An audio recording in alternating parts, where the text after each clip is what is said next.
স্ক্রিনে যেই ছবিগুলো দেখলেন এই ধরনের ছবি আপনিও চাইলে খুব সহজেই মাত্র এক ক্লিকে কিন্তু এডিট করে নিতে পারেন। আর এই কাজটা সম্পূর্ণ নতুন একটা অ্যাপস এর মাধ্যমে করা হয়েছে, তো সবাই সম্পূর্ণ ভিডিওটা দেখে প্রসেসটা শিখে নিবেন। মূল ভিডিওতে যাওয়ার আগে ছোট্ট একটি রিকোয়েস্ট, আপনি যদি এই চ্যানেলে নতুন দর্শক হয়ে থাকেন তাহলে চ্যানেলটি সাবস্ক্রাইব করে বেল আইকনটি অন করে দিবেন। যারা ফেসবুক থেকে ভিডিওটি দেখছেন তারা পেজটা ফলো দিয়ে ভিডিওটি শেয়ার করে দিবেন। তো চলুন কথা না বাড়িয়ে মূল ভিডিওতে যাওয়া যাক।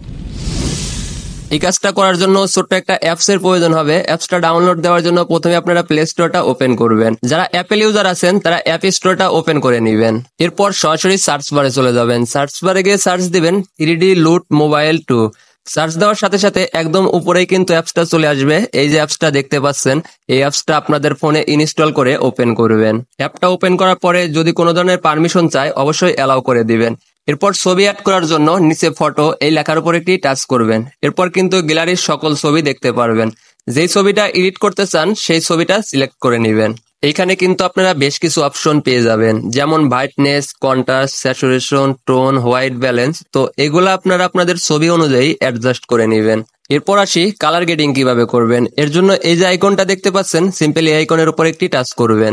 এখানে কিন্তু বেশ কিছু অপশন পেয়ে যাবেন। এগুলো একটু বাম দিকে স্ক্রল করলে টপ 25 বলে একটি লেখা পাবেন, তো সিম্পলি সেটার উপর একটি টাচ করবেন।